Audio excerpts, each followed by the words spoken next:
Passion Java Panganai by Beth muprofita wedu wenhema is back again achisungisa maloti XYN Windsor, but right now ari kudanana naHolingende.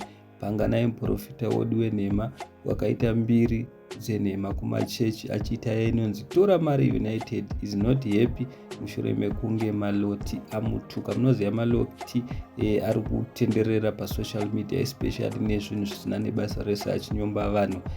Maloti akambotuka Holy10, akatuka DJ Ino, akatuka vana DJ Ola, the list goes on, vana Keti Masomera naPanganai ndio mumwe akatukwa, but Panganai akaudzwa chokwadi chemahara chaasingadi kuudzwa. Akaudzwa kuti you are busy buying views iwewe Panganai uchiimbisa vanhu vemuZimbabwe, simudhensoro yako yakadhakwa zvinhu zvisina nebasa rese seuchidaro. Ndizvo zvakataurwa naMaloti. Saka Panganai asungisa Maloti. Tichitaura kudai Maloti nezuro akavata mujere, but hanzi zvitonzi anogona kuvata almost the whole weekend akavharirwa because Panganai ari kudedzera this is cyberbullying. Chii chakadaro chinenge ngozi. Hi guys, welcome to TFA Files TV. If you are new to this channel, please subscribe.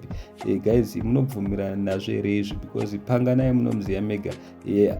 Before aituka vanhu vakawandisa, akatuka vanhu vakawandisa, vana Winky D, the list goes on. Vanhu vaituka vanhu vagara vane mbiri, vanhu vanozikanwa muZimbabwe, but iye tinongomuziva nekuita mbiri dzenhema, mbiri dzematangus, kubira vanhu mari.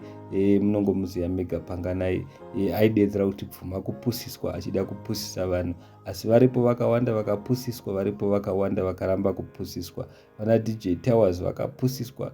Saka handizi guys tinoti kudii nazvo, asi ndio nyaya iripo, ndio zviripo, ndio zviri kuitika. Saka Panganai abva asungisa Maloti mujere, of which zvirunzi anogona ngogara maybe almost 1 week kana kuti kutovharirwa zvamuchose. Vamwe vanhu vari kudedzera kuti ipapa pamuchaona varipo vamwe vachatoenda kunomusungisa Maloti. Panganai arwadziwa, haadi kuudzwa chokwadi. Saka munongoziva mega muZimbabwe most of the times vanhu veZANU-PF ndio vane power rekuzama kusungisa vanhu. Munomuziva Panganai angoda kufanana naDJ Towers panyaya dzekuda kusapota ZANU-PF. They are forcing themselves to ZANU-PF. Mukatarisa maadvert zvinhu zviri kuitwa naPanganai ndo zvinongoitwa naDJ Towers. Vanhu vacho vanofosta kuda kupinda pavasingadikanwe. Ndiyewe akambodedzera Panganai kuti mbavha for ED akatsika-tsika kuti hava kufarisa mufana iwe ungati mbavha for ED. Chii chakadaro chinenge ngozi. Handizivi kuti tinoti DJ Towers naye ndio mumwe wacho. Thank you so much.